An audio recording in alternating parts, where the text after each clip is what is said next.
वहिनी तुम्ही आईला जेवण नाही दिलं? भैया जेवण तर दिलं ना.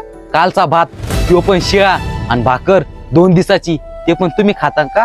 भैया लय मोठ्या हॉटेल मधून तर आणू शकत नाही.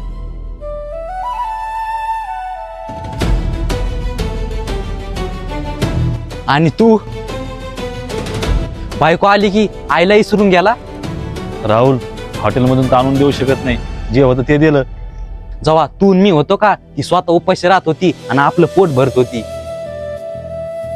मग आपलं काम नाही का त्यांना सांभाळायचं? राहुल, तेव्हा दोघं तर आपण लहान होतं आणि ते तर त्याला करणंच भाग आहे. मग आपलं तर काम नाही आईला सांभाळायचं, आणि मला बायको आहे, मग आपलं काम आहे बायकोला सांभाळायचं, आईला थोडी आहे.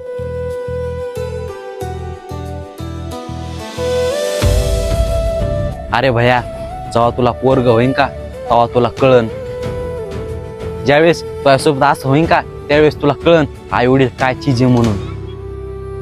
तो आईचं मन दुखिलं ना. एक लक्षात असू दे, ज्याने आईला दुखिलं का त्या आयुष्यात कधीच खुश राहू शकत नाही.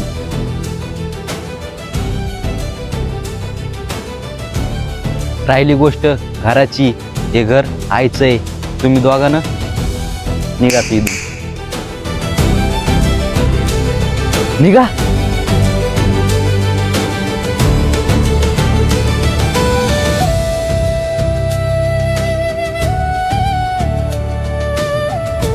आणि हा तुम्ही दोघं आईसाठी मेलेत, त्याच्यानंतर या घराच्या आसपास दिसले नाही पाहिजे. चला निघा.